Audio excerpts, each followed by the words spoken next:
Everyone's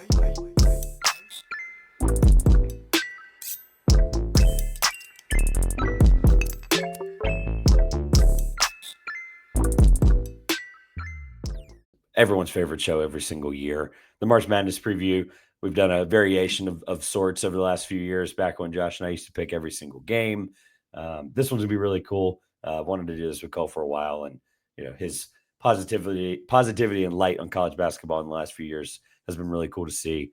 And but knows when to still be able to be serious and give takes for the next 45 minutes. So that's what we're here to do. We're gonna have a lot of fun too, though, because it's college basketball. It's March Madness. I'm so excited. We've got the games on the background for context for the folks listening whenever they decide to in the next 48 hours, hopefully. We're recording this right before the North Carolina-San Diego State game. Some of this is going to expire very quickly. This is going to go out probably early Wednesday morning. People have a full day there to get that in and get consumed.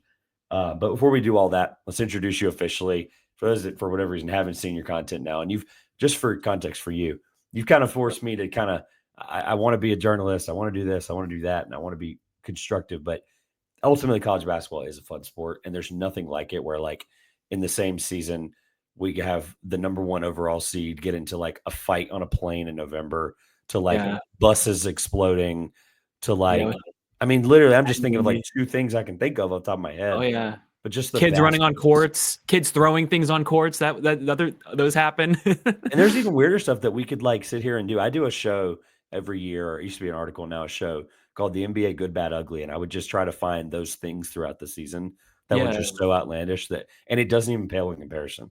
I would have to like ask people like you to just submit stuff like, okay, what happened in that game, or what, like, it is what it is. College basketball is utter insanity. As we were talking about this like 5 minutes before we started, Alabama State throws a 75-foot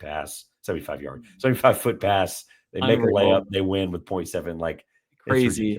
And that's a huge check for them. It's a really awesome experience for them. So before we jump into that, you forced me to be, more fun and enjoy stuff. And then literally, as I was thinking about that the other day, trying to plan this, like, I was watching College Game Day, that final regular season. I took a video. I was like, is that guy petting Jay Williams' head? And, a couple 100,000 views later, I was like, this is what college basketball is about. It's fun stuff like this. So thank you for that inspiration.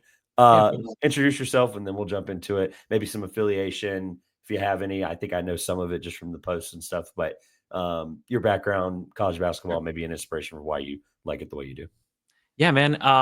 Well, first, my name's Cole. I have a YouTube channel. That's basically, that's where I was originally kind of based out of. And then like I really started posting more on Twitter last March.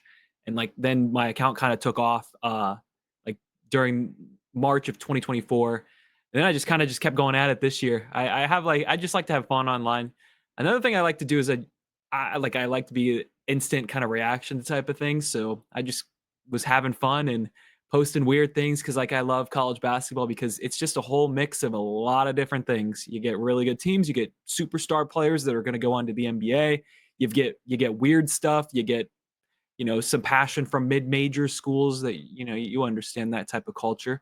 I'm from Dayton, Ohio, so I've got 2 mid-major schools right here with me with Dayton and Wright State. So like I grew up going to those games, and I've just been a huge college basketball fan through and through, whether it's mid-major, high major. I love college sports. That's another thing about me. Like I love college football too. And I mean, even I'm just a huge sports fan in general. So, but college basketball, man, it's just the one that, took my heart. It really did. It's just such a unique, weird, fun, especially with March, obviously. You just get all sorts of things, and the stories are so unpredictable, man. I mean, like, that's another thing that really fascinates me about it, because I feel like sometimes other sports are kind of, predictable, and it's just, there's something about March where you go into it and you don't know what the story is going to be.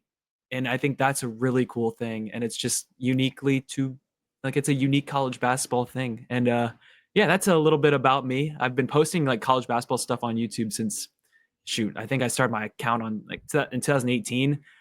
So I've been around a little bit, just kind of under the radar. And then again, like I said, I started my Twitter, started doing that more last March. So I always can, regardless of the reason for the passion, where it came from. Like, I'm from Tobacco Road. I grew up right in the middle of it. Oh yeah, so you got all 4 of the big ACC schools there. My inspiration, and like obviously there's 19 schools here now, for crying out loud, at the Division I level, but and I can throw a rock right now and basically hit, a mid-major Yeah. from where I'm sitting. But I will always appreciate, especially Dayton. I know it's one of those ones. Like it's top like probably 4 of my list of like I need to go there. And that includes some Yeah. of the places that people would put up there, like Indiana and places like that. Just because I understand the passion, I can relate to it. For sure. I also went to the Charleston Classic. That was one of the first like true events I covered last year. Yeah. And the very first thing I saw when I arrived and got out and was like, I got to walk around a little bit, kill some time. I was like, I'll head to the arena, get some work done.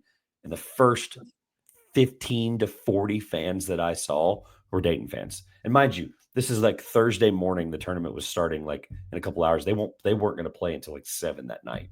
And I was like, I knew like, again, the history or whatever. And I was like, something's weird about this. And I texted the group of guys that I work with and I was like, they're like, oh no, they're like the first or second best traveling fan base in the country. And by Sunday, I was fully convinced they were the best fan base in the country. I haven't backed down from that in almost 3 years High praise. Yeah. because they were playing Houston and it was a Dayton home game in Charleston, South Carolina.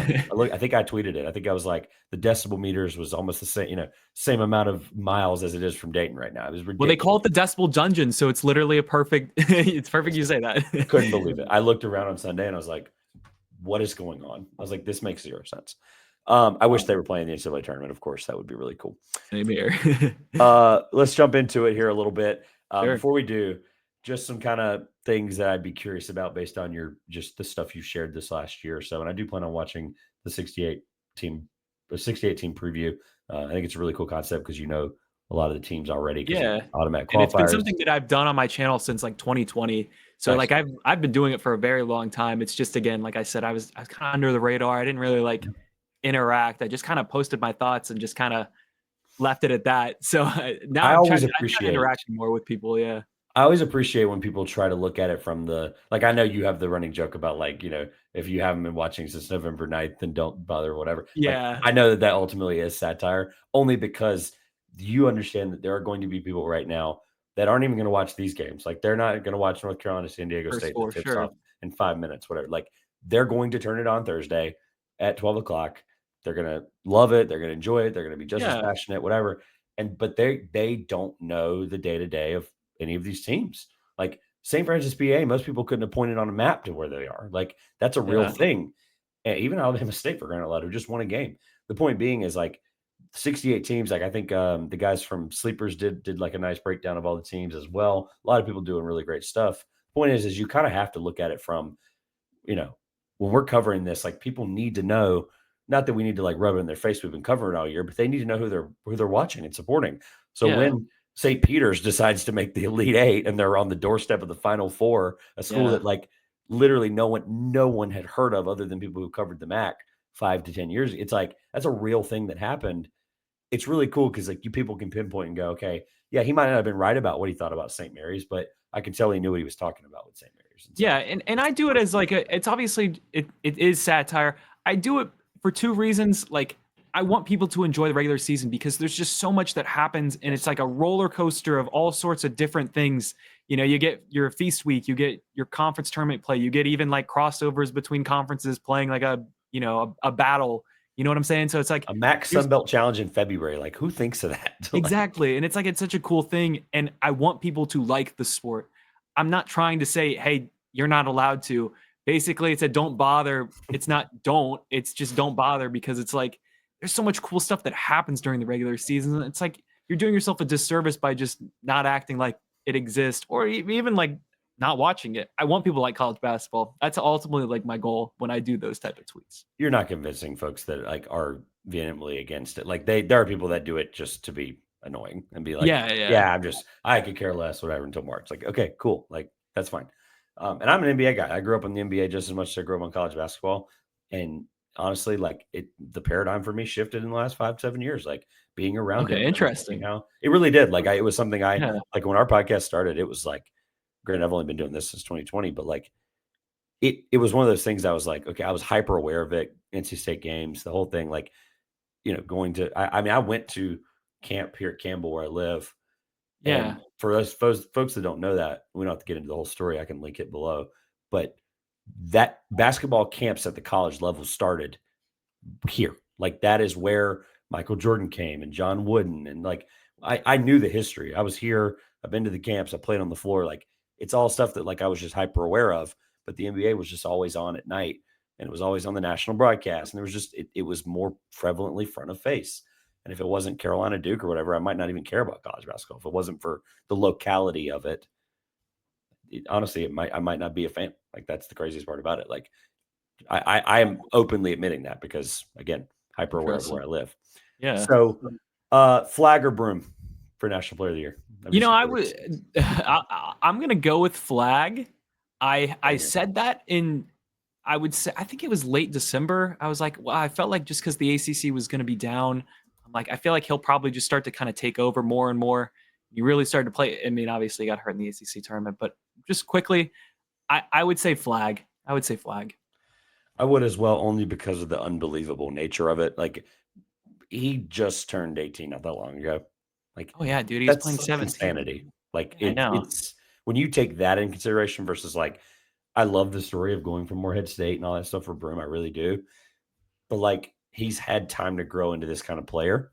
And so Flag doing it at that level with Broom as a freshman, like that, I immediately give them more brownie points. I'm just like, sure, cool. I automatically, like, the playing field's just not level for me mentally at that point. So I just curious because I know you've posted about both of them, but just never like, I'd love to just get a solid answer. And man, I like it was such a go. Like, they went at it all year. It's like it was changing every, Day, yeah, really, it got to that point. So it's such a tough call. I'm not a voter, obviously, but I'm gonna stick to what I said back in December. Yeah.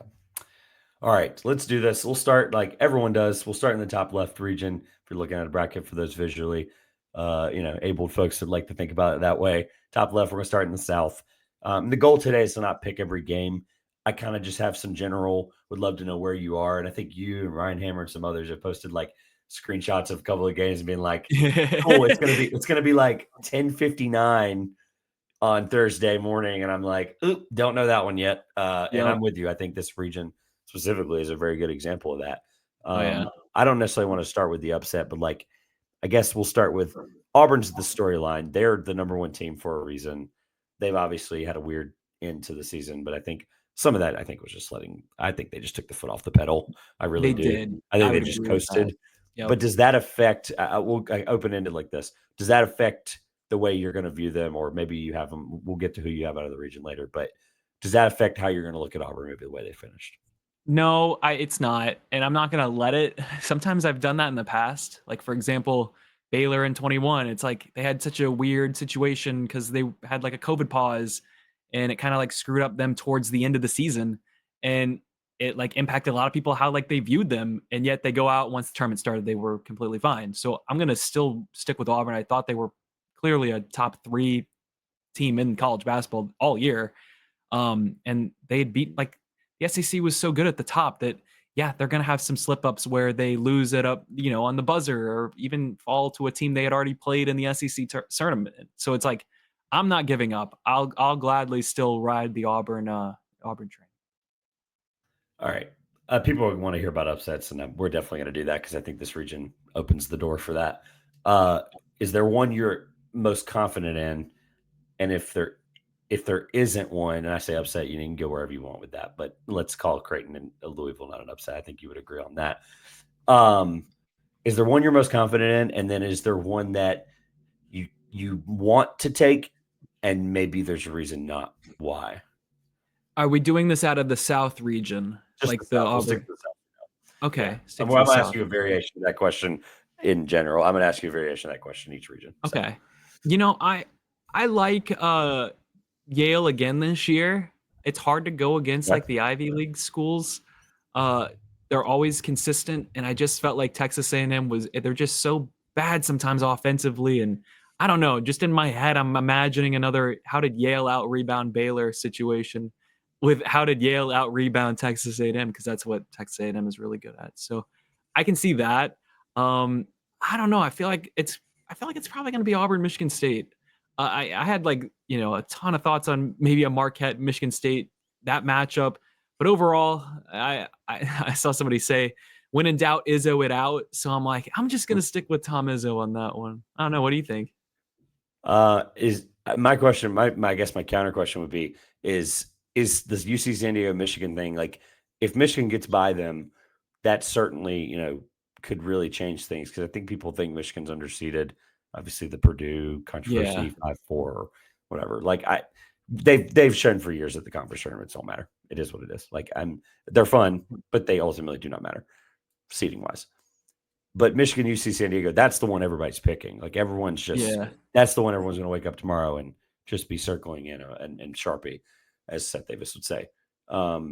Is there How confident are you in the Tritons to get it done potentially?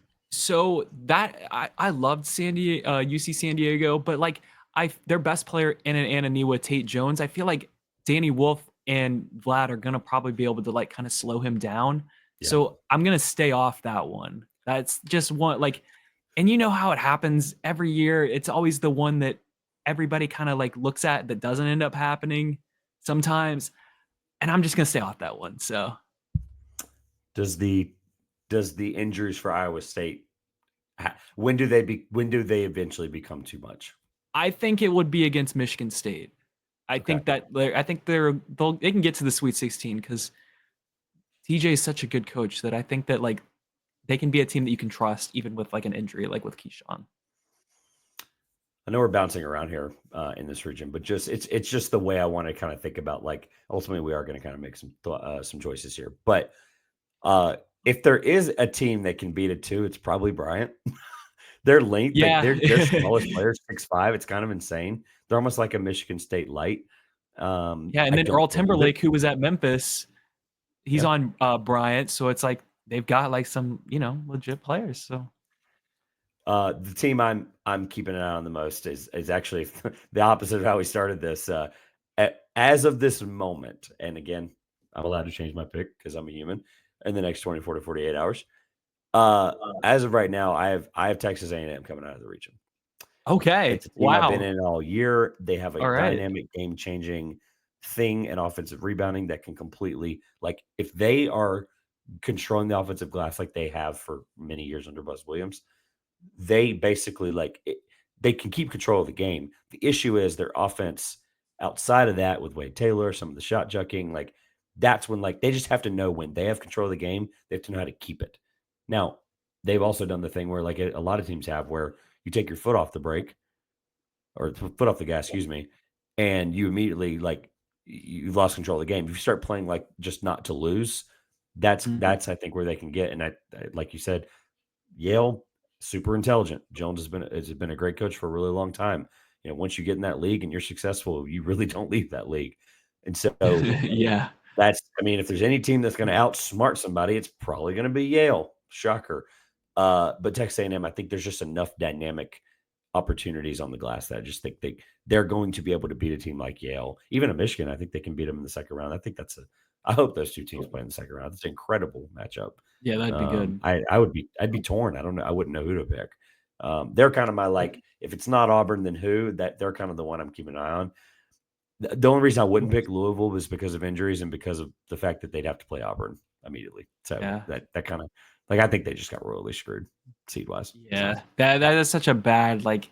I feel so bad for Louisville. I don't think that they should be an 8, and I don't think they should be playing the number 1 overall seed. Like that's another thing too. It's like, okay, if they're gonna give him an 8, but like, yeah, Kelsey was not happy. I appreciate his honesty. I got to spend some time with him at Charleston the last couple of years, and I appreciate what Pat Kelsey is and oh yeah, does for college basketball. I he's appreciate very the fact that he was unapologetically willing. himself. Well, Sorry.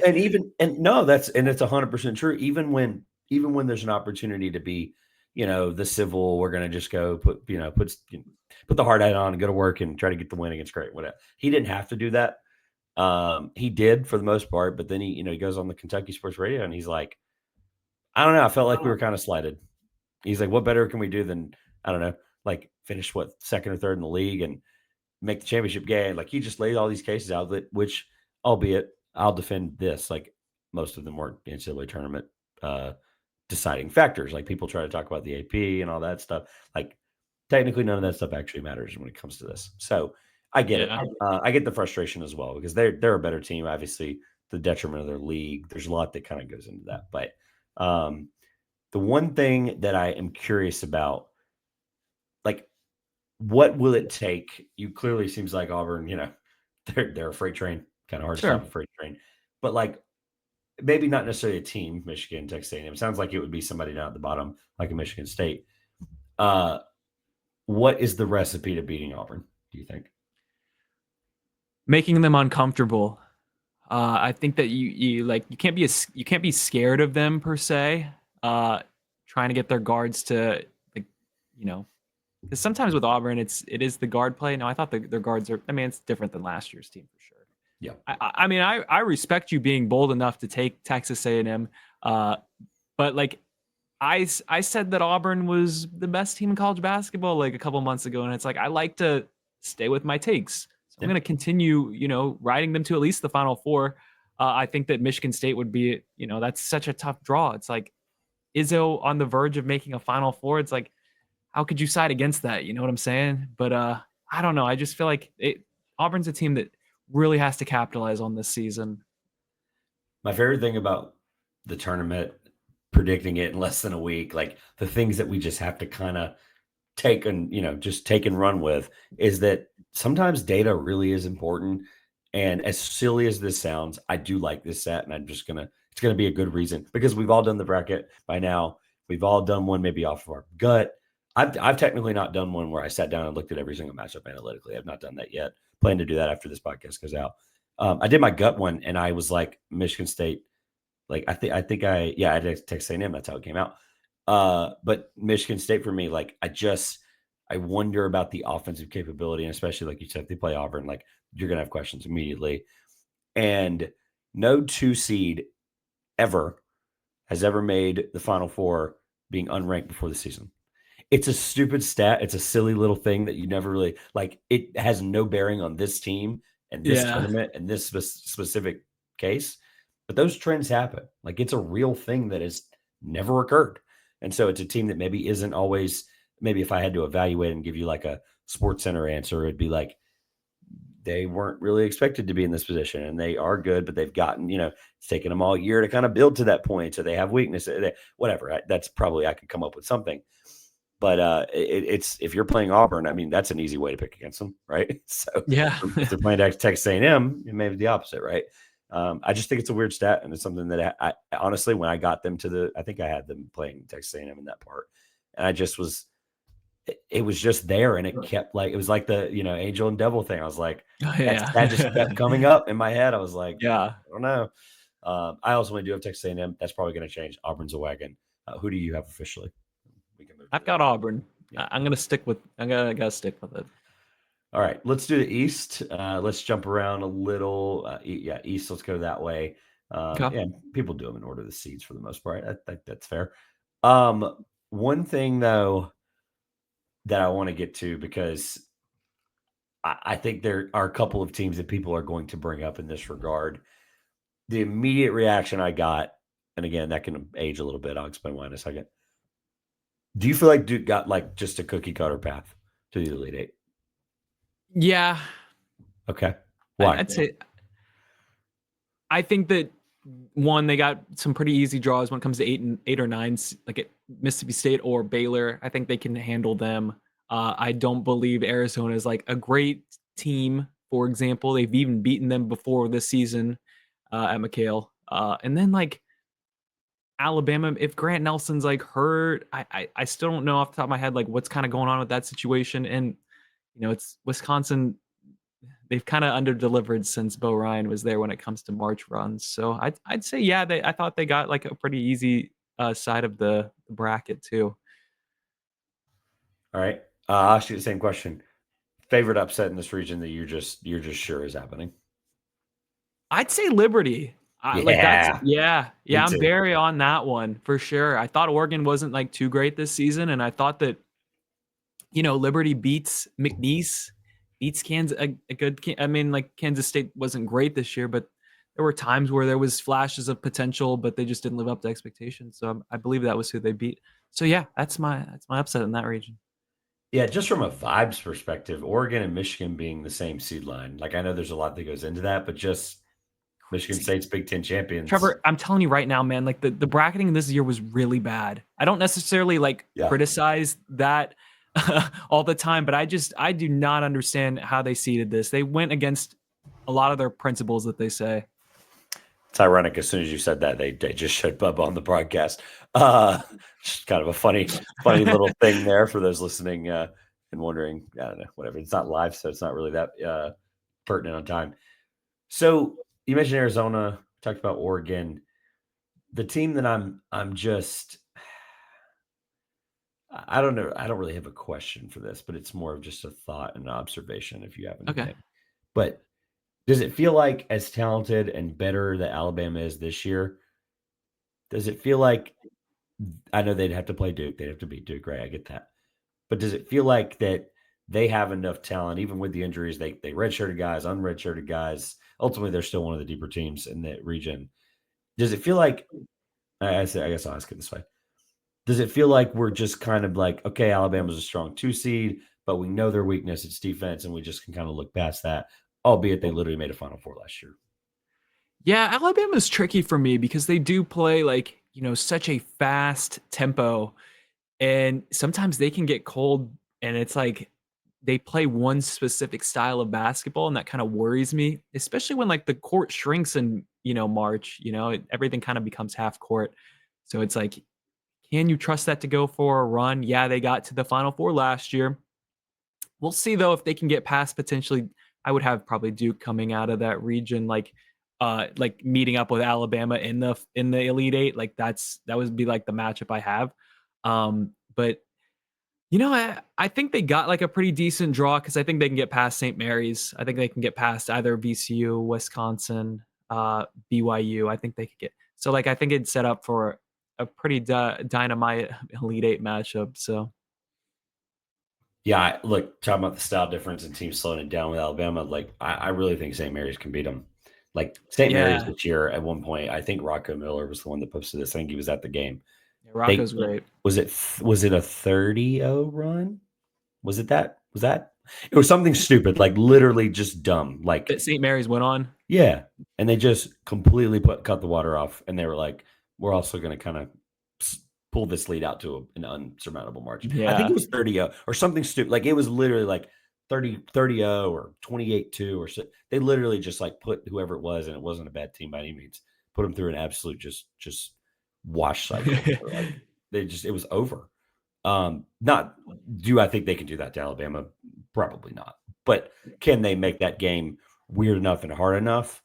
Yeah, I think St. Mary's is better than a 7 seed when it comes if you remember 2023 real quick about St. Mary's, it's if I remember correctly, they at least were the only team to slow down UConn in a half, during UConn's run in 23.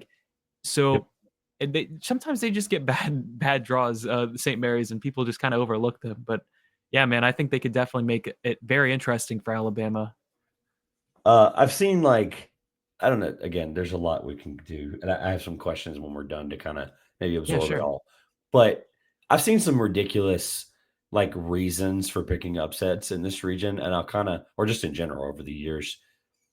I guess I'll ask you this way: ever, or even in this year, is there ever a thing that made you pick an upset?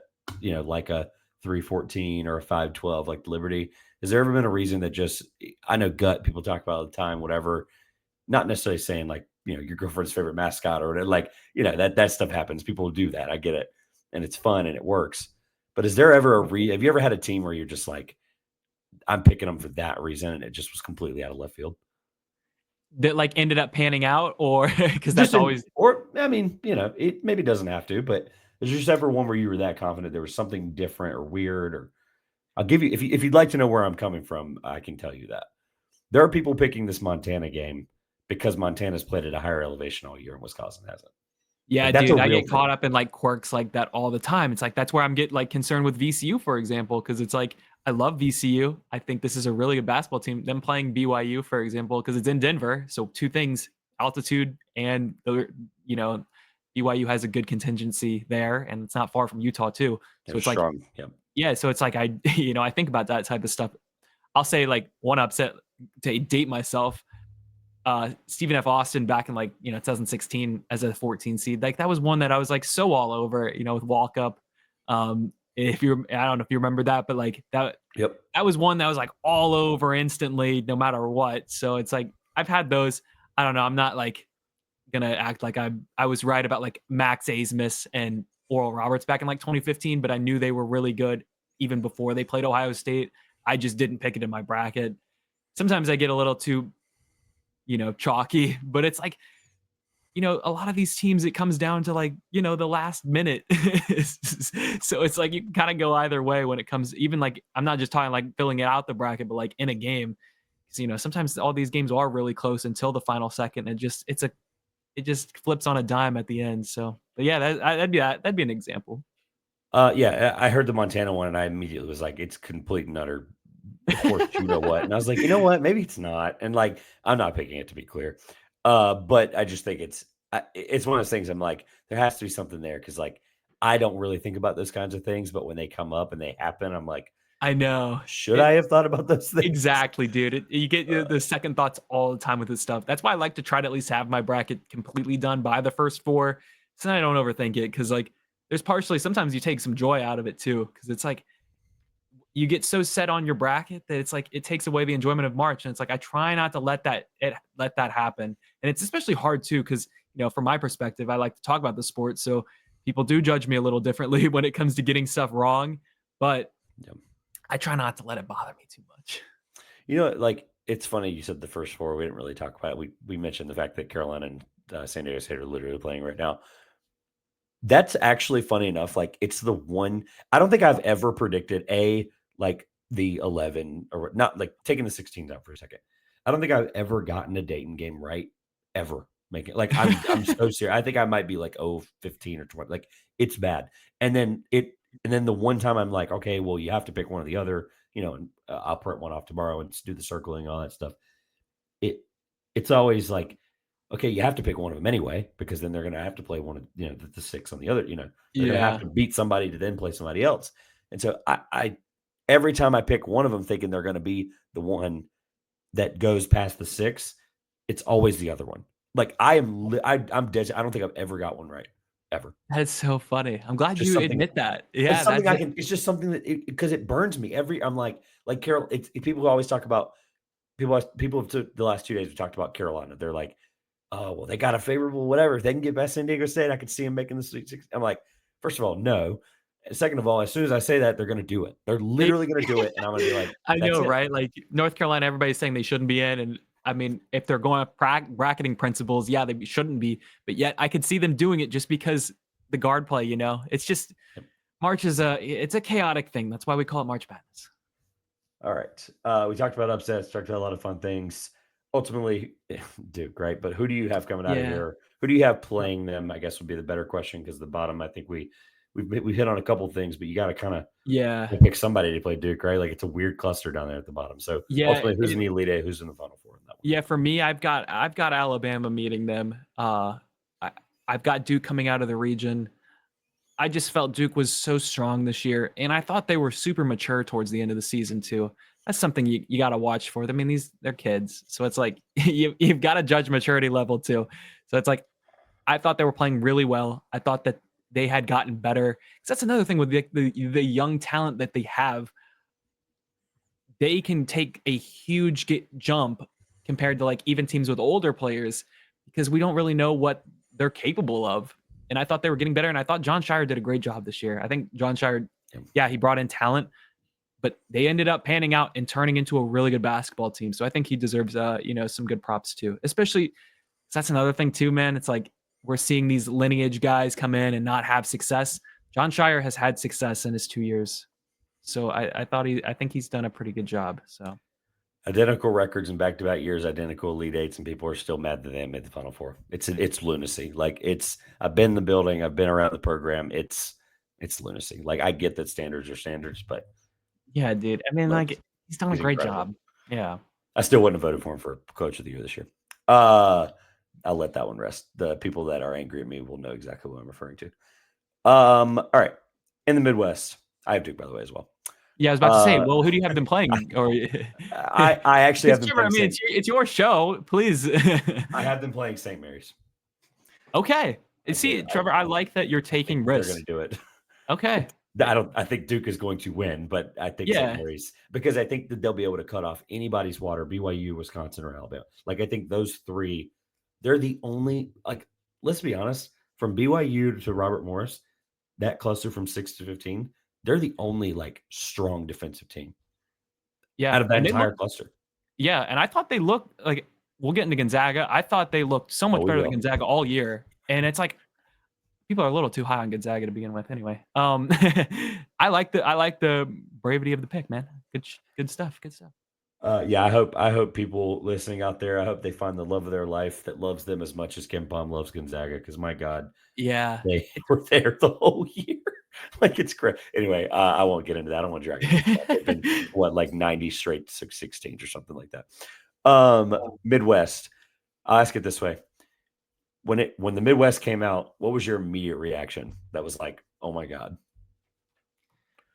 That's a good question. I feel like the cluster between Clemson, McNeese, Purdue, and High Point, that's like really tough. Me too. That's one of those where you're gonna pick both the wrong ones. You know what I'm 100%. saying? One of them is not going to do it, and it's going to make everyone mad, including me, because Yeah. I'm torn there. We'll get into it in a second. But And I'll say this too. I feel like just as somebody that is continuously a Gonzaga supporter and likes Gonzaga, I just am not seeing it with this year's team. I was not impressed with them at all year. And yet the metrics love them. It's like if you watch them play, they just feel so lifeless. It's weird. We've seen great Gonzaga teams. They just don't have the spark. And I just am not believing they're gonna be able to, if they get to Houston, they can just I don't think they can flip the switch against a team that's just gonna not give two craps about them, yeah, I don't see it. Like, and it's incredibly dismissive from anybody to be like, well, yeah, Gonzaga argument. You're doubting Mark Few or whatever, but like ultimately, trends are awesome. Like I mentioned earlier, they're really fun. They're something you should be thinking about. Their Sweet 16 trend is irrelevant because they play Houston in the second round. Like that, I'm not writing them off saying they can't be Houston. That's not what I'm saying.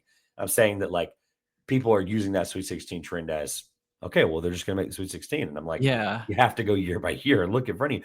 Georgia can really give them a fight. As much as I've been down on Georgia, as much as I think Georgia might have been a little worse than a 9, I think I was kind of surprised they weren't on the 10 line. But I will preface this: if you've listened to the show before, if you haven't, great. But I am not a bracketologist, and I will defer to anybody that does that and tracks it the way Same that here. they do. T3, NKY, all the guys that Yep. are not named Joe Lenardi. I love those guys to death. They do a great job. I defer to them on all of that. But I can common sensely tell you, watching basketball every night, that Georgia's a great team, they're talented. But I just think that there was some, like, just we talked about earlier, the seeding disparity, even from people like me who don't really follow like the seeding part of it like that. I'm not picking on Georgia. I'm just picking on the fact that their league really helped them. Yeah, and I feel like the bottom of the SEC might have been a little too overhyped coming into the March. We usually South see like Carolina this. and LSU both were like NIT. Nah, we're good. Like it's just Yeah. like I'm like whatever, it is what it is. So it's like, Not necessarily people. and another thing, I feel like the story is still being written, man. It's like I don't like to make a final call until all of it's done, and then we look at it with all the context. It's like I think that maybe the SEC was a little overblown. That's just my Yeah. personal opinion. Because, like, for example, the 2011 Big East is the one that continuously gets brought up. You know what? They produced the national champion that year, so they have the right to being called like maybe the greatest like year a conference has ever had. I think they had the most bids, but so that's just my 2 cents on that. Yeah, no, and I'm an ACC guy through and through. I'm willing to admit defeat when defeat is in front of me. Like it's been bad. Like I had a segment not long ago with Carl Heiser, who I think is incredible, and I was like, what's the answer? Why is the ACC broken? And we literally in 15 minutes couldn't come up with anything. We were like, we could not come up with a thing. And like the SEC, like this is right now it's a 1-year thing. Like technically it's a 1-year sample size. It's been building to this point. But like we have to be honest about the fact that they literally could have had 4 1 seats. Like That's kind of insanity on a night-to-night basis playing each other, and for them to be that good still, because ultimately the numbers still back them up that it is the hardest conference, and it was. I'm not discrediting that, but I'm with you. I think we'll learn a lot about the league this year. I won't necessarily react to it like people did the Mountain West last year. I thought the discourse coming into Mountain West, I was one of the Mountain West truthers, and I thought the discourse coming out of the Mountain West being so poor, I think we kind of just swung in both directions way too far. And I was like, it's okay to say the Mountain West had a great year entering the tournament. It's also okay to say, well, that it's kind of their first time doing that in a while. So I think people really were really negative and nasty about the Mountain West last year, and I wonder if the SEC is going to go that direction. But I understand where you're coming from. I don't think that's where the core of what you're talking about. I do believe that they're going to have to prove it. Like it really is going to be a prove it. Now, if they get 3 of the 4 Final Four teams and cut down the nets, like got it, cool, best conference year ever. Exactly. I'm willing to put my hands up. I agree. Even if they just get the national champion and get 1 Final Four team, I'm not necessarily going to run them over with a bulldozer because it's really hard to get that far. Like, are we really going to harp on them for only getting 1 Final Four team? Probably and not.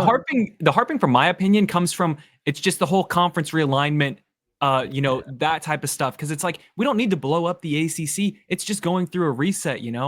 A lot of coaches are changing. We don't have to just destroy the whole conference and like just merge them with somebody else. That's where like I get so frustrated with how we discuss this stuff, because it's like, yeah, the ACC still hasn't necessarily been that bad in recent years because they continuously send at least a team to the Final Four. Miami, North Carolina State, Duke, North Carolina. So it's like we don't have to completely flip out.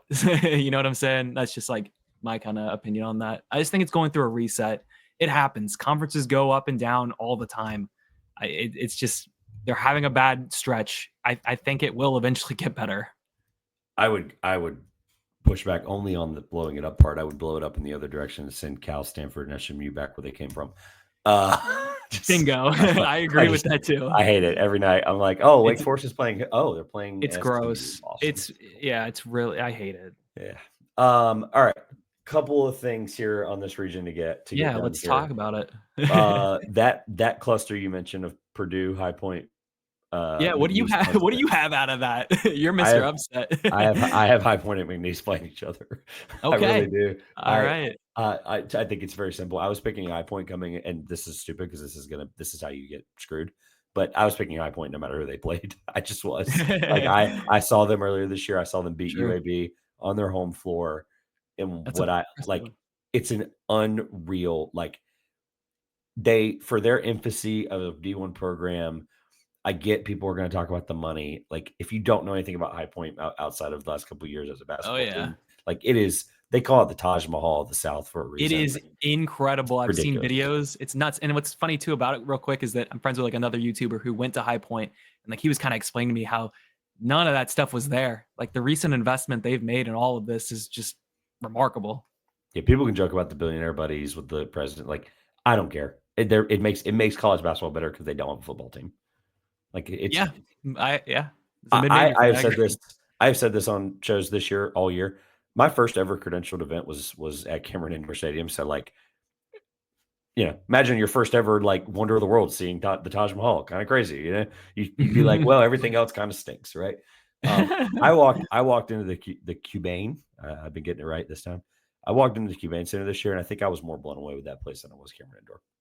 Like I actually believe that, and it's one of those things. Like I'm just glad that I'm glad the fan base has gotten behind them because the success in recent win, like they really, Huss is really the reason they're winning the way they are, and the fact they're doing it at this level to almost win 30 games back-to-back seasons, like it's lunacy what they're doing. All that people are going to joke about the NIL and they have more money than everybody. Like, cool, that's part of the college basketball world today. Purdue, they'll have the best two guards. High Point will have more guards to throw at them. High Point has 6 legit deep team potential at the guard spot. Purdue, I think Braden Smith is incredible. I think he's a first team All-American. I think they are playing not their best basketball down the stretch. And I think if it's the final 4 minutes, I meant to say this earlier, but I think it actually fits here better. You mentioned the final minute. Well, High Point went on a 15 2 run to come back in the Big South. They almost did the same thing they did last year, almost lost in their tournament to prevent them from making the March Madness, obviously. And they came back, 15-2 run or whatever, and they were able to get it done. But the other thing too is in the final 4 minutes, that's actually where I think is the most important at a neutral site. Albeit I've never actually been to a March Madness game in person, which is other than the final 4. But I've never been to a round of 64. I'd hope to change that soon. But from everything I understand, people who have been there. People have said this earlier. My co-host Josh on Everything College Basketball said this yesterday. I think it's a great, incredible point. That final 4 minutes, all the neutral fans in that building become High Point Panther fans. Yep. Like it's that simple. So if their fan base is going to be there, they'll find a way. The money, whatever, all the jokes aside, like they're going to be wherever this game is. I actually don't know where this game is on the site. Providence. Oh yeah, they'll be there. They'll be there. They're probably there now. Like whatever. Yeah. They're probably already waiting outside. Mm-hmm. I think they'll be able to get it done. There's a lot more basketball stuff I can get into with that matchup, but you're just in love. You're enamored. You went off. I just love them. No, I really do. I Yeah. think they're incredible, and we'll get to. I have a point about them later when I ask you after we're done with the brackets. Yeah, well, I even agree with you. I've got High Point in that game too, and like I'm somebody that picked Purdue to win the national championship last year. So this isn't like I'm a Purdue hater by any means. This is just every year's different. You just get a different feel, and for sure, I'm with you on that. You couldn't have said it better. Clemson McNeese, I'm only picking McNeese because I think that as awesome as Brownell is, I think that they actually don't have the head coaching advantage. I think that'll actually matter. And I feel like I'm the only person on the face of planet Earth right now that's talking about this. They lost Dylan Hunter for the season. Yeah. Played 24 minutes a game. Like that's a real contributor. Like that's a real first guy off the bench, your point guard's brother. Like that, there's a lot, like that's a humongous, like no one's talking about it. Legitimately. Like no coverage, it's not being brought up. Look, I love that staff to death. I've got some friends on the staff. Like I love Clemson. They're a great group of guys. That's probably worst case scenario 12 for them. Like it just was. So I feel like even he and Victor, I saw this, Victor Lakin and him had like two of the, like when they were on the court together, it was like the most productive duo. I can't remember if it was Evan Mia that like the fourth most productive trio. I think it was him, yeah. Hunter. I think it's the So other. I agree with you when it comes to like, there's a lot of positives about Clemson. I think what Brad has done in the past 2 years is incredible, especially like, so much. So often we see changes with coaches and stuff like that, and they just stuck with him and stuck with him and stuck with him, and it paid off. And I thought they had a really great season. I hate to see that happen. I do have Clemson winning that game and then beating High Point. However, I understand your reasonings for sure. Well, and also too, like, I mean, you're talking about sticking to your takes. Like, I don't remember which show it was. It wasn't my own. It was someone else's right before the season. And they were like, all right, pick your final four. And I was like, first of all, that's impossible now, but I'll do it. It's fun. I had Clemson as a sleeper, like just a true, like, just I think they could have, and I backing down from that, but it's also situational based on draw. And I think they got the worst possible draw that probably wasn't. I think Colorado State would have been interesting with Clemson. But McNeese, just the way that they play stylistically, it's going to be hard for me to pick. I may sit down tomorrow, look at the Dylan Hunter thing again, break down the numbers. And again, I'm doing this just based off gut and a couple of things I looked at, nothing too, in depth, but some of this is going to change, but that's that 12-13 in the second round. That's probably not changing. All right. Last couple of things. I get the Elite Eight part of it. Houston's probably, we're probably a shoe in there. We'll get that in a second, but Tennessee, if Tennessee makes the Final Four for the first time, let me say this out loud, ever, insanity. Tennessee does it this year. Why? What went right? It's crazy. Last year they got such a brutal draw having to play Purdue. It's like I just felt like that was probably going to be the team. However, I thought they looked really good in the SEC tournament. I thought they have looked great at times this year. I'm gonna trust them. I mean, like, I think they can get past UCLA. I've got them beating Utah State. I think they can get past either Kentucky, Illinois, or Xavier. I think that their defense is just such a problem to go against because, like, they're so consistent. That's another thing about March. You want teams that are consistent, and I feel like they consistently are always. You just know what you're getting with them. And if Chaz, if he's going off, which I understand he's not Dalton. However, that being said, I thought that he looked really good, like in the Auburn game, and like I'm gonna trust them, man. I'm not giving up on Tennessee. I think that Rick Barnes can, if huge if this is his last run. I think that they're just a pain in the butt to deal with. So it's faith in Chaz Lanier being a consistent offensive player because he is Yeah. that for the most part. Yeah, exactly. I'd say so, and I feel like I can trust him to do that. I'm gonna stick with him. I think I can trust him. I love the nugget about Utah State. I didn't miss that, I promise. I also have the Aggies as well, a team I've loved all year. UCLA, I think a lot of people think defensively they could give Tennessee a weird one. I compared it yesterday on the ECB show. I compared it to that Oregon game. I forgot the opponent again. The one that went into like double overtime late at night. Oregon last year, second round. Can't remember. I'm blanking on it. We'll Oregon keep it going. played I'll somebody- remember while you're talking. Oregon played somebody last year in that round, and it was just that was the one that I was like, yeah, UCLA Tennessee. I think that'd be really gross, and I think it would be very similar to that Oregon game last year. I'm blanking again. Someone said it last night, and I got it, and I was like, yes, that. But anyway, while you're looking it up, we've talked about Houston, Gonzaga. We've kind of hit everything in this region. Kentucky, we didn't really talk about. I don't think Troy will get it done. I like Scott Cross. I'm just not convinced Kentucky's going to do it. I think Kentucky has a really easy draw. I think they're a Sweet 16 team. Yeah, I can see that too. But I'm not going to go that far on like past that. And it was Oregon played South Carolina in their first game, and they played Creighton in their second game. Creighton. It was the Creighton one. Yeah, two really physical teams, and I think that UCLA Tennessee game would be really weird as well. Yeah. I do think Kentucky, like obviously they've beaten Tennessee this year, so they can very easily be the team Houston's playing, and at that point, it'd be really hard for me to pick against Houston. So that's our lead into that. Who do you have out of this region? Who do you have Houston playing in the Elite Eight? I have Houston playing Tennessee. Okay. And I tweeted like maybe 3 weeks ago that I wanted a Houston Tennessee Elite Eight matchup because I thought it would be incredible. As a sicko college basketball fan, I think it'd be great. Might even be a little bit more high scoring if that happened than maybe even people believe. But I'll take Tennessee getting to the Final Four, man. I want to see Rick Barnes get there. I also don't want to go with as a whole ton of one seeds. However, man, I just feel like a lot of the top teams in college basketball are pretty consistent this year. I feel like sometimes you can even kind of tell when you're going to get a weird tournament. For example, 2023, dude, I spent so long like trying to figure out who I even wanted to be my national champion. And it turns out you get like a whole bunch of weird teams that made the Final Four. So I feel like this might be a season where I think the top teams are pretty like safe candidates. What is it? 4 of the best 6 seasons in the last 25 years on KenPom? Yeah, exactly. Those are numbers I trust over like the Gonzaga, favorability that Ken gives them.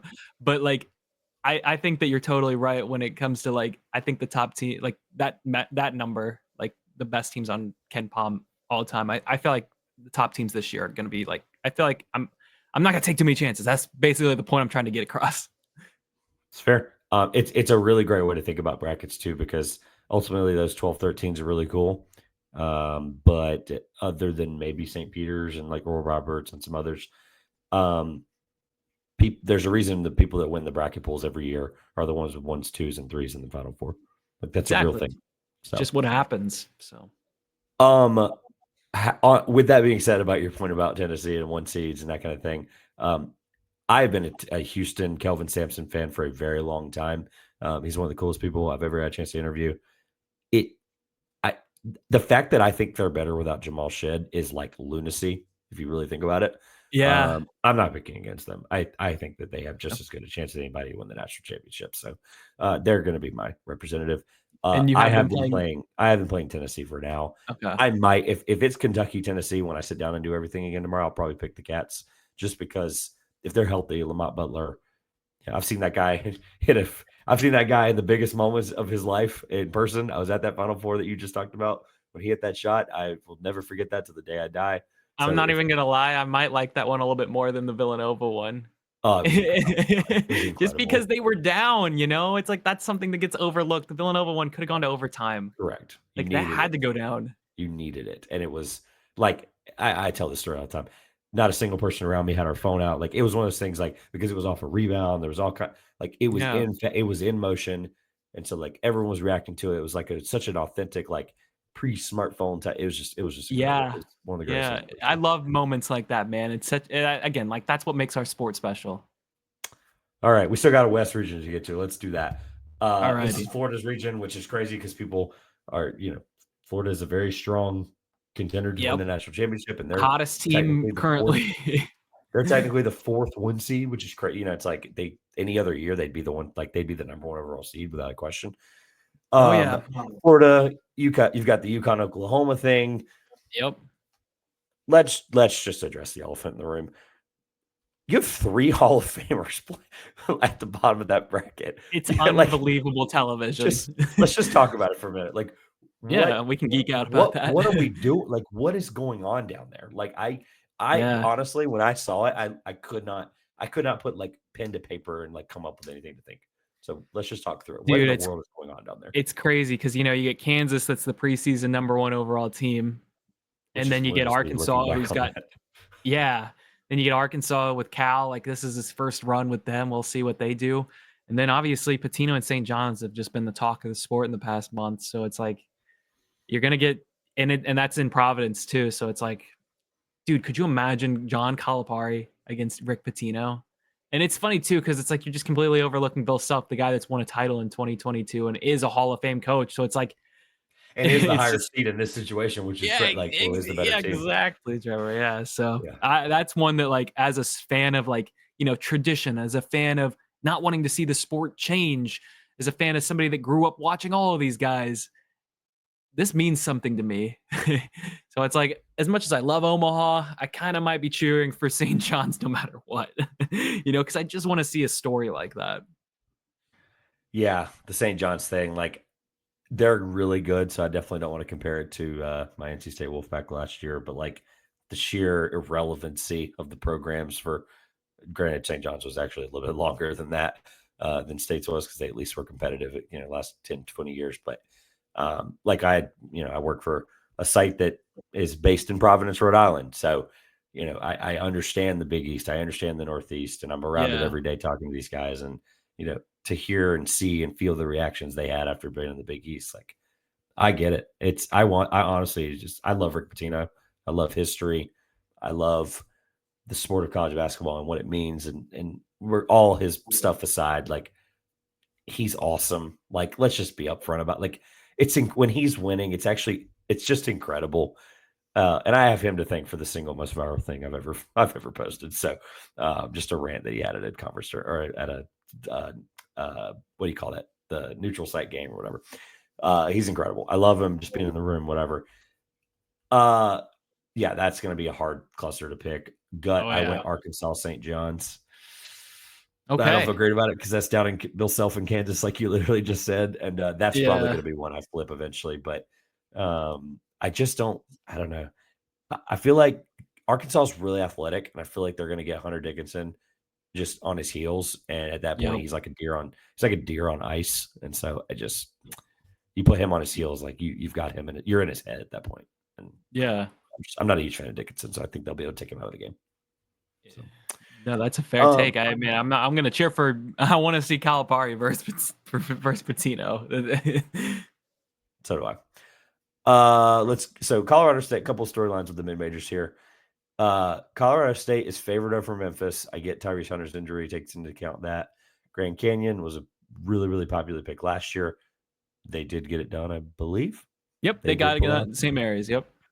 God, yeah, that's very ironic for what I just talked about earlier. Drake is going to be probably one of the most trendy picks of the entire bracket. UNC Wilmington. What's your favorite out of that, or do you have multiple? What are you circling there? Of the upsets, I think that I've got Colorado State just because I don't think Hunter is going to play. Vegas doesn't think that's an upset too, which is why I did preface that at the beginning. Yeah. Like, by the way, they're favored. Yeah, for sure. And they're just playing like that's another thing with March, man. That you shrink the court. You got to go with a team that's playing really hot basketball, and I think that's Colorado State for sure. So I think that'd be one. I even though I'm wearing this just happened by chance, just what I was wearing.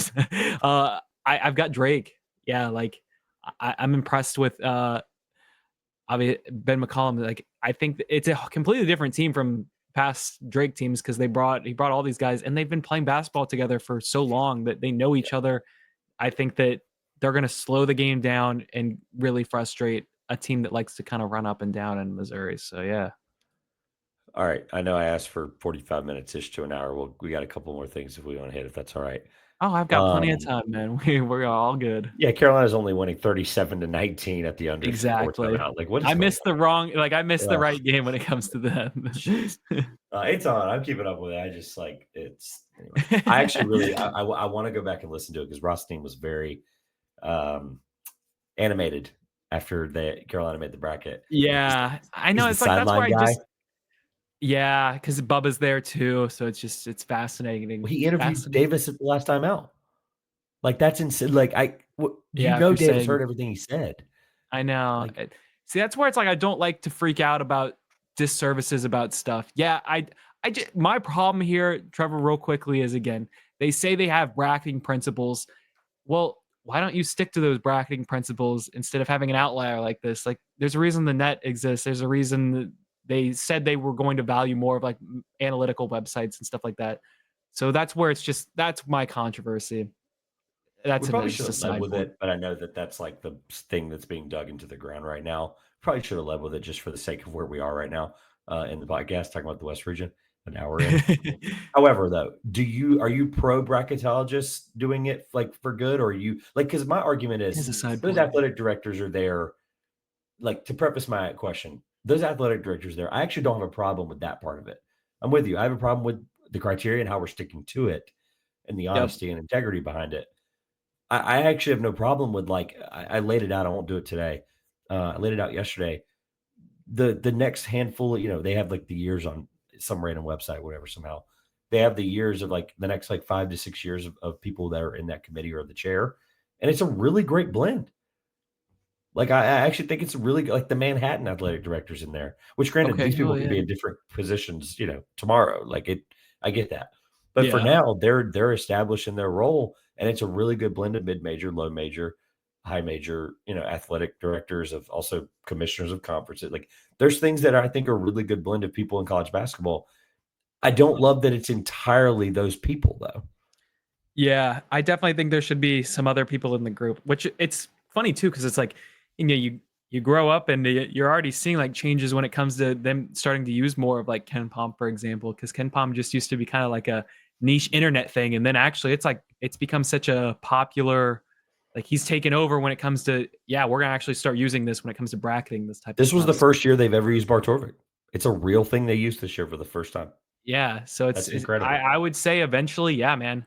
I think that especially seeing such great coverage too.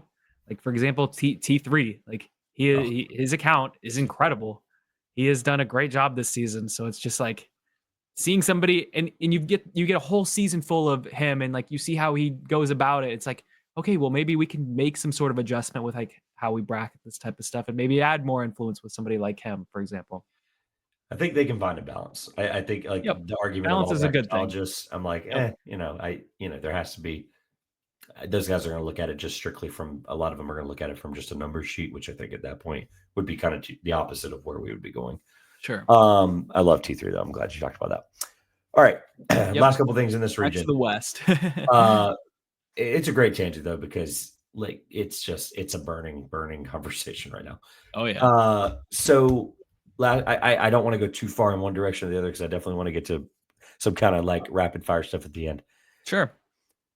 Texas Tech is a very, very trendy choice for a lot of folks right now. I'm talking like Elite Eight, Final Four, whatever. Where are you on the? I almost called them the Aggies, whatever they are, the Red Raiders. The Red Raiders. Yeah. I like them as long as they're healthy. I think that they've got like a great balance because they got their big man down low, and then they kind of move the ball out to all their guards. That's just fun basketball in March. I think that as long as everybody's healthy, I don't see a reason they can't go at least to the Sweet 16. I think Wilmington is obviously you see them up close and personal. Obviously, I think they're probably the best of the 14 seeds. So it's kind of a tough draw.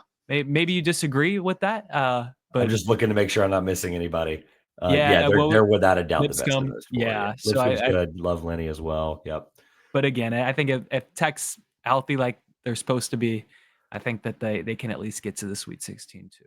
So Now that'd be interesting if they played St. John's. Like very contrasting. Rick's gonna be a great defensive coach. Well, actually, it's funny too because Grant's notoriously known for being a slow tempo defensive coach. That's where that was his bread and butter at North Texas. So that'd be a fascinating dynamic. Maybe I mean I like their coaching staff too because they've got Linder who came from Wyoming who obviously is a good coach. Yep. So we'll see what Tech does this season. Last season they flamed out instantly. They lost to what happened to them because you got your your Wolfpack going to the Final Four. So I think they might want a little redemption this year. Yeah, I love Wilmington. I agree with you on the best 14. Sorry to Lenny Acuff. Love that guy to death for Lipscomb, but UNCW, that's a 12 seed most years, depending on how 13, things 12, fall. yep. So I said it to somebody sitting in their building when they beat Delaware by 30. I was like, yeah, this is the team that makes the big dance. I was like, this is it. They had a couple things. I won't spoil. I won't go through all that today. But however, that is a hard draw. If they drew Kentucky, I was picking them, literally not thinking twice about it. Like Wilmington, yeah. There's a core of that team that's still on that team that beat Wilmington or beat Kentucky at Kentucky last year. Yeah. Like there was a lot. I was like, check next. Yep. First year head coach in the tournament, all that stuff. So, but I'm not. In my gut one that I did late Sunday night, I did pick them, but that's probably changing. Sorry, TKO. Okay, the one team, and this is less of a question, just more of I'm going to say this, and then I want to get to some other stuff before we get out of here. Sure, yeah. I said this last night, and I do believe this, and I'm going to take a look more into it. The team I think that can muck this bracket up and ruin things is Maryland. Yep. Oh yeah. They have the best starting five out of probably any of these teams, minus Florida. And I just believe enough in the fact that I think depth is very important. But honestly, like you said, the final 4 minutes, like teams are just not going to sub. Foul trouble, obviously, is the thing that'll completely throw all this off. Yep. But they have one of the best starting fives in the entire country, if not the best starting five in the entire country from an efficiency standpoint. And when you're playing a team like a Memphis or whatever, like you're going to be able to be more advantaged in that game because you have a five that has played together all year, has been healthy, is comfortable with each other. I also really like Willard. I think that's a dynamic that I think is really interesting there. And I'm not really going into them athletic, offensively, defensively too much. Like I just think from just a logistical standpoint, maybe I'm thinking too hard or not enough about this, but I just really think Maryland has proved himself this year to be in a conversation of a team that as a 4 seed that can be right up there with Florida. Now Florida's got obviously the depth advantage without a doubt. That's going to be the part that they're going to have to figure out how to manage that late in the game. But I think that could be the team. I'm not necessarily picking anything, not really breaking it down, but Maryland's the one I'm kind of keeping an eye on the next few days and studying. Oh yeah. I would agree with that. I think that Maryland has a very impressive. You know what? You don't need a deep bench in March. You just need a good starting five that all know how to play with each other, that is playing well. And I think that Maryland has absolutely proven that. They've had just some tough breaks, whether that's the Michigan game, how that ended, the Michigan State game, how that ended. They can prove that they are going to be in no matter what game they're in. So I have them getting to the Sweet 16 too, man. It's just, potentially playing Florida would be tough because they're just so overwhelming. But I would agree with you on that. They do two things really well that I really like. They don't turn the ball over and they turn the other team over. They do both of those. Teams that do one of those well and not the other well, I have fears about. Teams that do both very well, I like to circle that. To be clear, they're 23rd in not turning the ball over and they're 39th in forcing the turnovers. And then even on offense, like block percentage, they're 4th. Steal percentage, they're 5th. Like they take care of the ball. They don't give up unnecessary errant opportunity. Yep. All right. This region, let's pick it, and then we'll pick the final four, and then I've just got some rapid fire stuff really quick. Florida. I'll do this. I'll be really quick. I have Florida St. John's, and I have Florida making the final four. Yeah, I would agree with I would agree with that. I do think that if like Tech is rolling, they could get past St. John's. It's just which would make because it's like their guards they can present some problems for, let's just say our Johnny friends. But I agree with you. I've got Florida coming out of that region. Yeah, I don't love picking chalk, man. I did, but this is just again like we said that stat on the KenPom stat. I just feel like the top teams in college basketball are just so overwhelming. And I'm just gonna kind of continue to ride with like the ones and the twos. I just think it might be one of those seasons. Yeah. All right. So we have officially.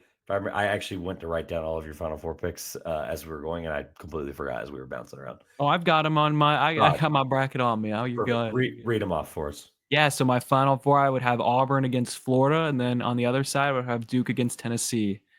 Okay. And I'll just go right into it. I got Auburn playing Duke, and then I've got Auburn winning the national championship because I thought that they were the best team all year. I thought that I wanted to see a rematch between them and Duke. I wanted to see Janai and Cooper go at it again. And I just can't get it out of my head. I understand that there's a lot of concerns with Auburn, but I got to stick to, kind of what I was saying throughout the season. I'm not like going to just completely abandon the ship. So I know that my perspective is going to be a lot different than yours. But that's what I kind of got. So let's hear what you have to say, Trevor. No, it's all right. I mean, like we mentioned earlier, you don't win bracket pools by picking 13 seeds to make the mark like bottom Yep. four. It's just like cool. It's gonna happen when it does. Like no one like you're still if you get 3 of the 4 other ones right, like you're in great shape. I most of the time like to go off of these 5 things. I'll very quickly go through them. For determining a champion, to be clear. And by the way, my Sure. Final Four, Texas A&M, again, as of right now, Texas A&M, Duke, Houston, Florida. Pretty simple. I just have one region that kind of makes things weird, which a 4 seed, not far-fetched. That was my abbreviated version of that. Now, you've probably seen like the Ryan Hammer videos that are really incredible and breaks down. This is Brian's some variation of fantastic. that. Yep. This one, I can't remember where I originally saw it. Sharpest Way of Excellence is very great as well. Shout out to Home Field Yep. shirts. Yeah. 5 rules for me for determining a champion. No team west of Texas has won since 1997. That was Arizona. That eliminates 13 of the 68. Sorry, Alabama State. No seed higher than, I won't go through all the teams eliminates, but we'll kind of go through the numbers. No seed higher than 8 has made the national championship game, eliminates 29 teams. Just for fun, I know you're a college basketball sicko as well. Who was the 8 seed that made the Final Four? I'm just curious. Do you know? Or made the championship game? The 8 seed? Yes. No team higher than 8 has ever made the national championship game. Who was the 8 seed that did it? Kentucky in 14. Were they an 8? Okay, the one before that. I guess they were, right? They must have been a 7 or an 8. Yeah. Yeah, well, because Connecticut was the 7 and 14, and then Kentucky was the yeah. So maybe we have to rethink the bracketing principle. I mean, it's still a very obvious stat. So higher than 8. Yeah, like 8's kind of the weird word cuts out, But I was thinking Villanova in 85. They were the one that won it. I guess I should have said won it. I think that's the correct. Yeah, yes, that is the correct. It's not just making the title game because even like North Carolina, I think no, you're right, Trevor. Actually, you're right. It's winning the title. Yeah, that nobody lower than an 8. You just said it wrong at the beginning. No seed higher than 8. It would be Nova in 85, right? Yeah. Well, and I think this specifically picks off teams that have never even just gotten there and had a chance to. But North Carolina made it as an 8 seed in 22 as well. So that includes anyway. states. That's good. Yeah. Okay. It eliminates 29 teams, so it is important to the sake of whittling this number down quickly. Yeah. There's only 5 things. Last 20 champions have been top 12 in the Week 6 AP poll. That one's very well known now.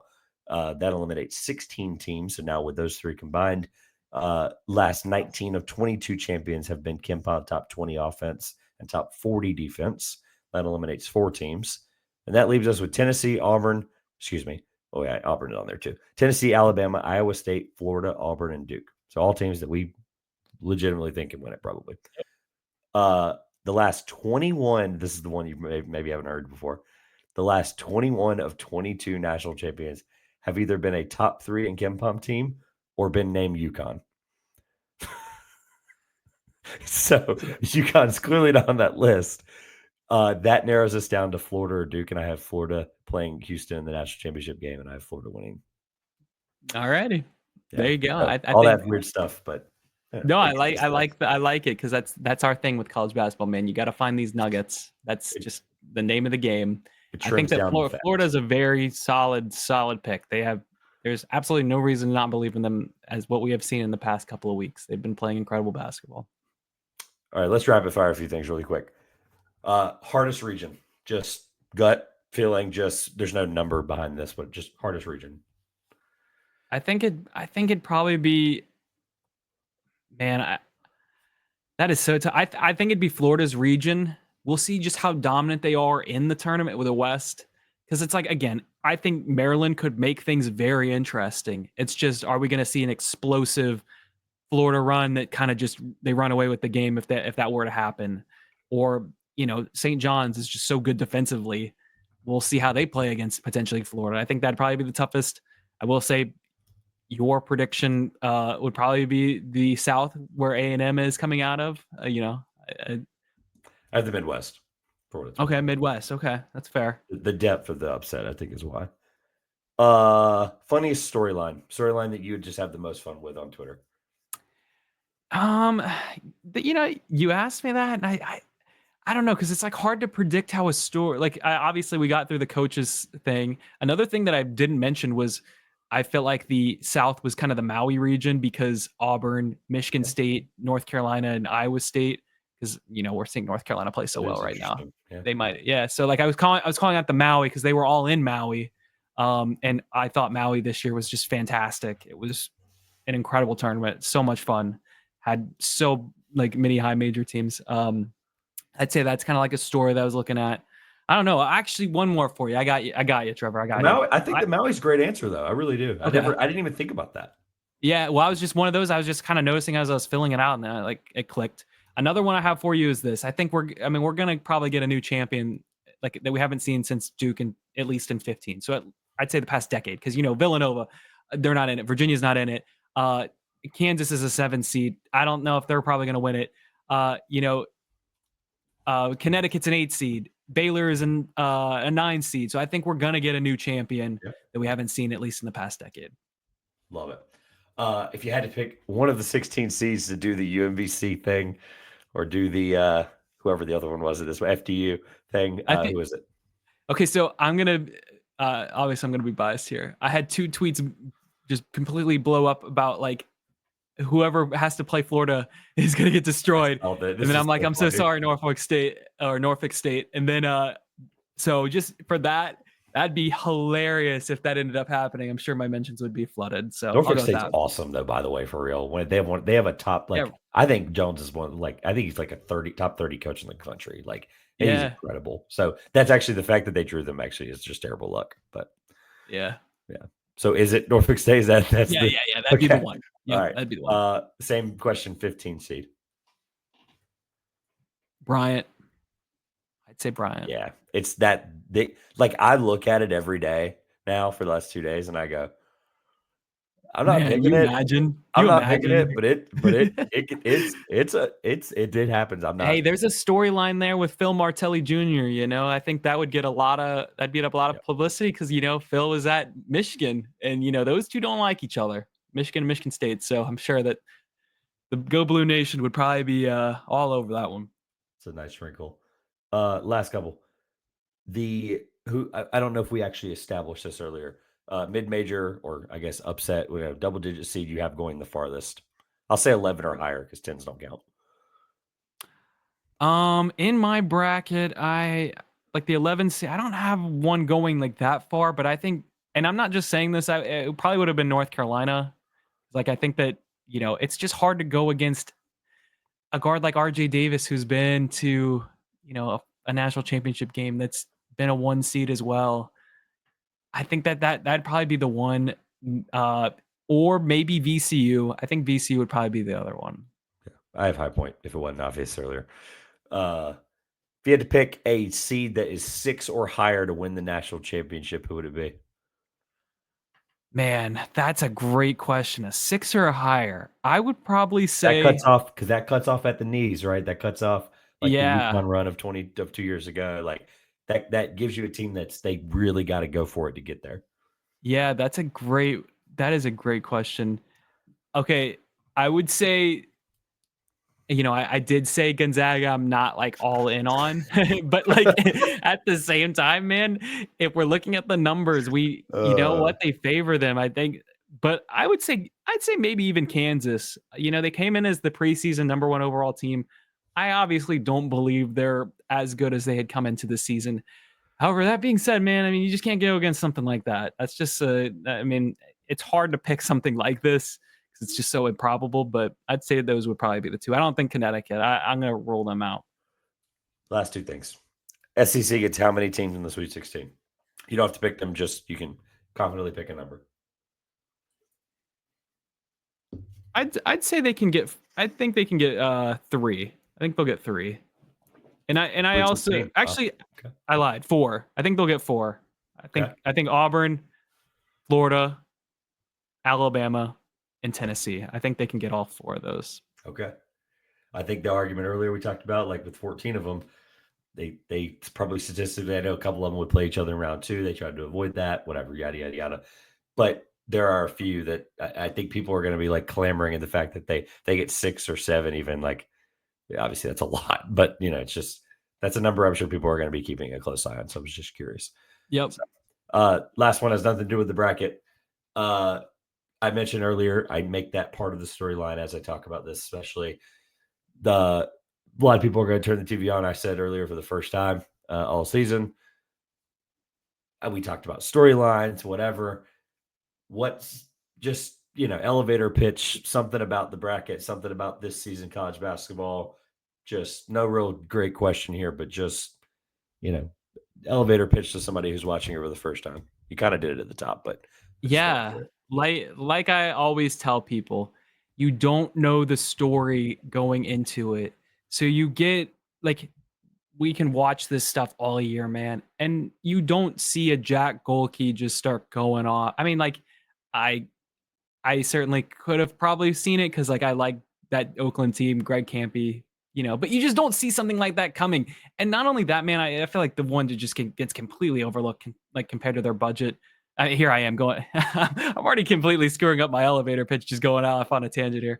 But it's like you can see a St. Peter's who has such a small budget and plays in a tiny gym, come together as a team and just walk out there.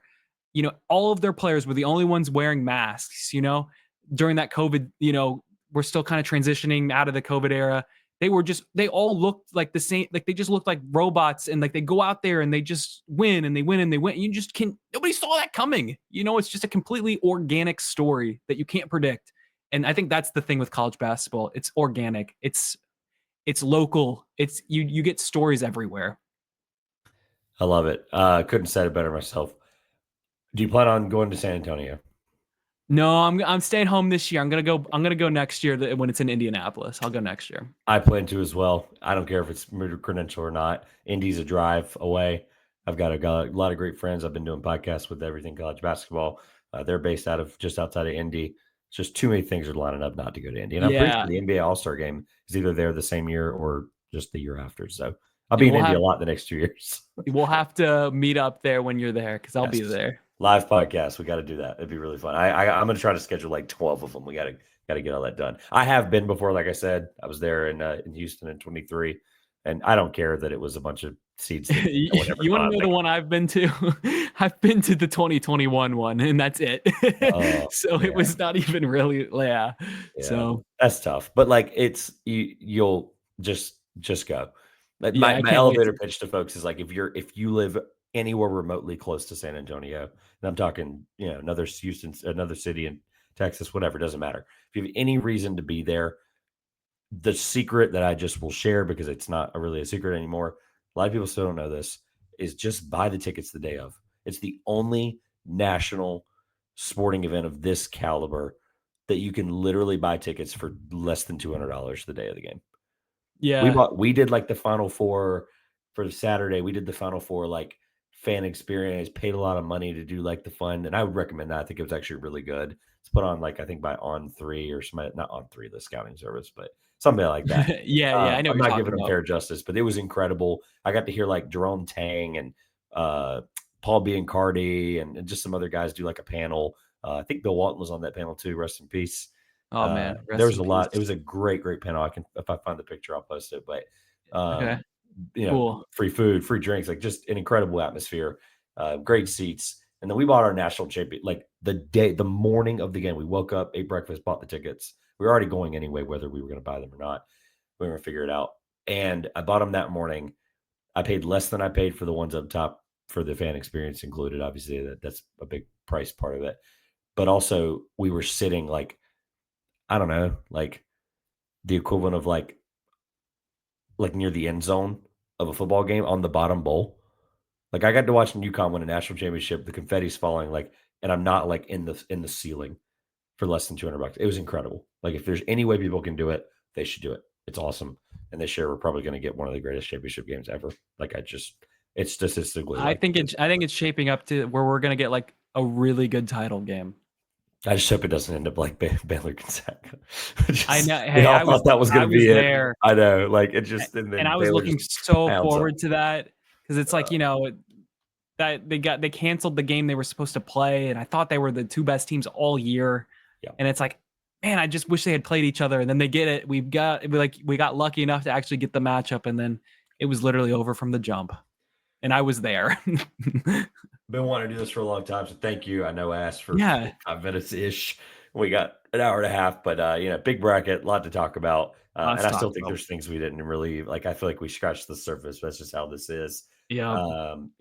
People can check out all kinds of great shows. Check out YouTube videos. Everything for you will be linked in the description below. Thank you. House of College Hoops, everything college basketball. We got one more show tomorrow. 4 in 4 days. It's been really fun. I enjoy it. That's why my voice sounds a little raspy here towards the end. About 24 hours for it to recover. We got a really cool one. Tomorrow will be it'll be on the House of College Hoops feed. It'll be gambling centered, so people that really like that. I can't really reveal too much more about it because there's some things that are going to be used. It's going to be used for that'll be really cool. I'll share that when I can. But people do want to tune in. I think it'll be really unique. And then on the way out, plug whatever you want to plug. Again, I mentioned YouTube. All the stuff for you will be in the description. But just this is your time to shine. Talk about whatever. Yeah. If anything, just follow me on Twitter. And if you know me from Twitter, maybe you haven't even heard from me. Like had some people even be like, "You have a YouTube channel?" I'm like, yeah, I've had a YouTube channel, and it's also not necessarily a small YouTube channel. I just kind of keep it on the down low. I don't consistently post as much as I should. Which not your bio or anything either. Like people can just click on the profile and figure that out. It's just kind of funny. Hey, I know it's funny. It's like, how do you not know that? It's like, especially people that actually follow me. I've literally had it happen, so I'm not just saying it to say it. But yeah, just follow me on Twitter. Follow me on YouTube. As simple as that. If Tate Frazier is telling people to follow Cole Adams, and then probably that was a nice little plug there. I like Tate a lot, and I'm very glad that he gave you that shout out. So really appreciate the time today. Yeah. On behalf of Cole and everything college basketball that he represents, not the podcast. Shout out to those guys too. But trying to do like a Norlander sign off here, Gary Parrish sign off. But without further ado, on behalf of Cole and everything that he represents and all the stuff with college basketball this year, congrats on all the success. Want you back here later on this tournament, next year, whatever we got to do, we'll make it work. This has been the 2 Pointers Podcast. I'm Trevor Everett, and enjoy March Madness.